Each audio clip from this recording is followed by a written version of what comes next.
So let's try sketching some of these polynomials, just using their general behaviors and their zeros. So first we need to find out what the zero of our polynomial is and its multiplicity. So looking at this polynomial, I have an a value of 1/2. There's no variable there, so we don't have to worry about that. X equals 5 is one of them, zeros, and the other 0 is -3. Now both multiplicities are 1. There's no squared or cube here, so I'm just going to put mult of 1 and 1. Okay. So let's go and graph those locations then. So x is 5, and -3. Now these graphs should just be going straight through because there's a multiplicity of 1. Next, find the y-intercept. So that means I'm going to go p of 0. So we're letting x equal to 0 and find out what that's actually equal to. So when I go and solve this then, I find that it's -15/2 or -7.5. So 4, 5, 6, 7.5. And now we just have to describe the end behavior. So this is a degree 1, degree 1. So we have an even function then. What that means is I should see both sides going to positive infinity because our a value is positive. So from here, this graph is going to keep on going up like this, and this graph is going to keep on going up as well. Now it's surprising, this is actually a parabola. So then we just kind of continue our beautiful graph carried on. Let's take a look at another question where we have to graph the polynomial. So first we need to find the zeros. So we look at this polynomial. The zeros are x equals 0, -1, and 2. Now the multiplicities are also really important. So at x, multiplicity of 1, at -1, also 1. And then we do have a squared here, so multiplicity of 2. So I'm going to go and graph those points. So we have at 0. Now it's going to cross this from whatever direction in a straight line. And then also at -1, it's going to do the same thing. And then at 2, it's going to kind of rebound off of that. Now you should label these points. I can't label them with the software I'm using. So next, find the y-intercept. Well, we actually already did that. We know what happens at 0, so perfect, that's done. Describe the end behavior. Well, that's going to depend on if this is an even or odd. So if I look at my multiplicity, I can see that it's 1, 2, 4, so then it's going to be even. I look, my a value doesn't appear there is a coefficient here, so it's going to be positive. So I'm going to expect both to be going to positive infinity on both ends. So I should see something that looks like this on both ends, again because it's even. Now we need to use the multiplicity to sketch these graphs.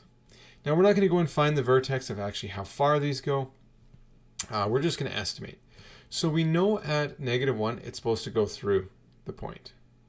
And then we also know that at 0, because the multiplicity is 1, it's also supposed to go through that point. So we've got something so far that looks like this.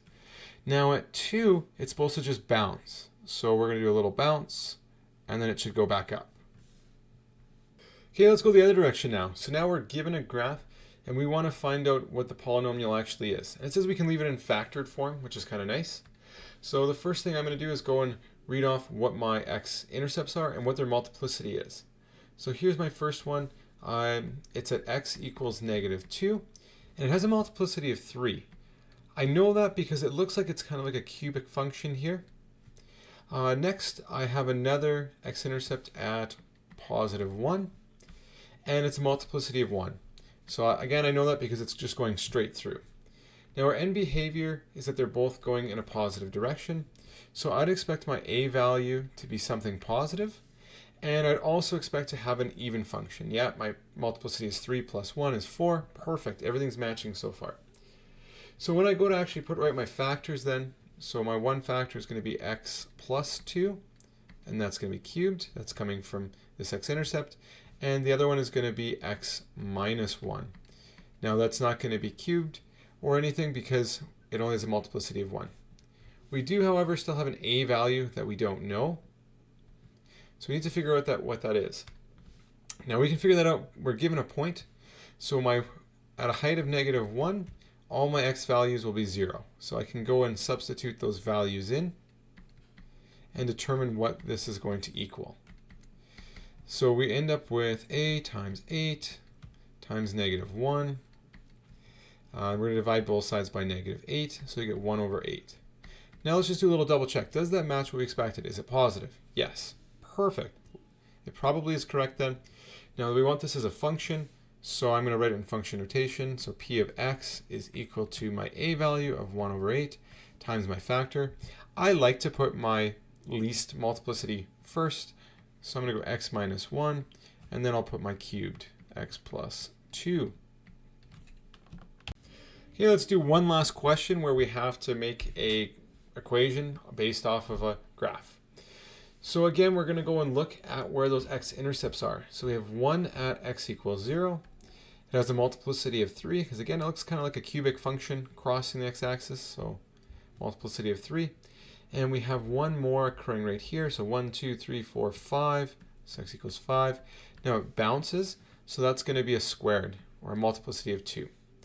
Now when I'm looking at the end behavior, I have one going to positive infinity and one going to negative infinity. So I would expect this to be an odd function.